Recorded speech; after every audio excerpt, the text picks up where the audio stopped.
Hi friends, welcome to my channel. సింపుల్గా మనం మసాలా పానీపూరిని ఇంట్లోనే ట్రై చేసేద్దాము.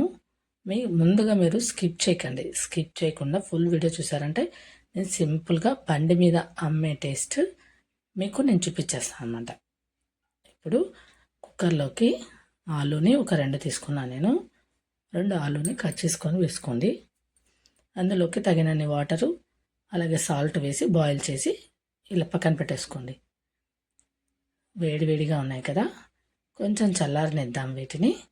ఇవి చల్లారేలోపు మరి అదే కుక్కర్లో మనం బఠానీలు ఉన్నాయి కదా, నేను నైట్ అంతా నానపెట్టేశాను.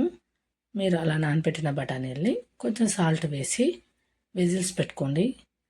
ఒక 5-6 విజిల్స్ పైన పడతాయండి వీటికి.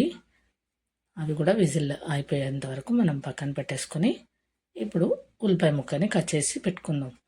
వాటికి కావాల్సినవన్నీ మనం రెడీ చేసి పెట్టుకోవాలి కదా.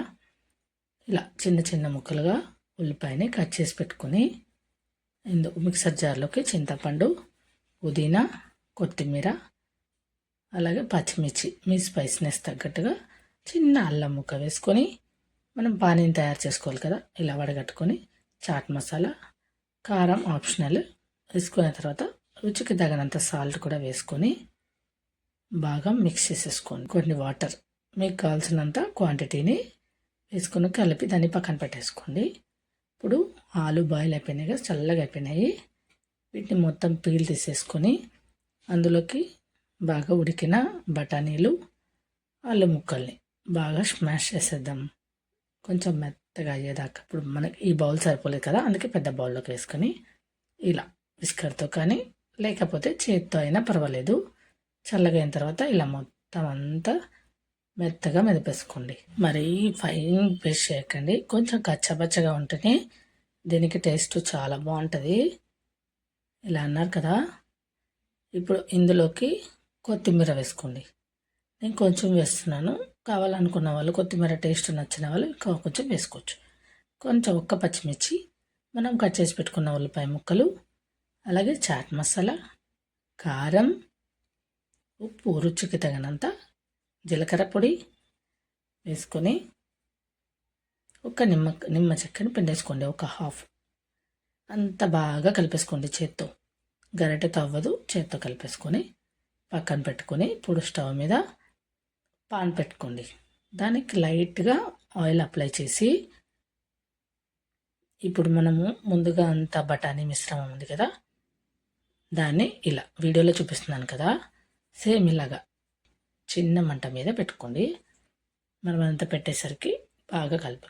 మధ్యలోకి ఇప్పుడు రౌండ్ పెట్టేసాం కదా, మధ్యలోకి పానీ వేసి ఇలా కొంచెం కొంచెంగా తీసుకుంటూ మసాలాని, ఆలు మిశ్రమాన్ని ఇలా కలిపేసుకొని కొంచెం బాయిల్ అయ్యేటప్పుడు పానీని ముంచుకొని తింటే టేస్ట్ అయితే ఎంత బాగా వచ్చిందో.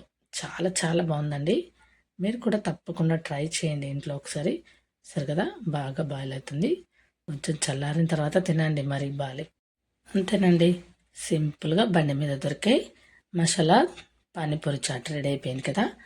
అంతే, ఇలా నేను వేడిగా ఉందని మీకు చూపిస్తున్నాను. అంతే, చల్లారిన తర్వాత మసాలా మిశ్రమం వేసుకొని ఉల్లిపాయ ముక్కలు వేసుకొని తినేయడమేనండి.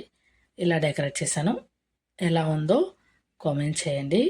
మీకు టేస్ట్ నచ్చితే మీరు కూడా ఒక్కసారి ట్రై చేయండి. మసాలా పానీపూరి అయిపోయింది కదా, ఇప్పుడు మనము డ్రై పూరి లాస్ట్లో ఇస్తారు కదండి, మనం గప్చుప్ తినేటప్పుడు డ్రై పూరి చాలా బాగుంటుంది.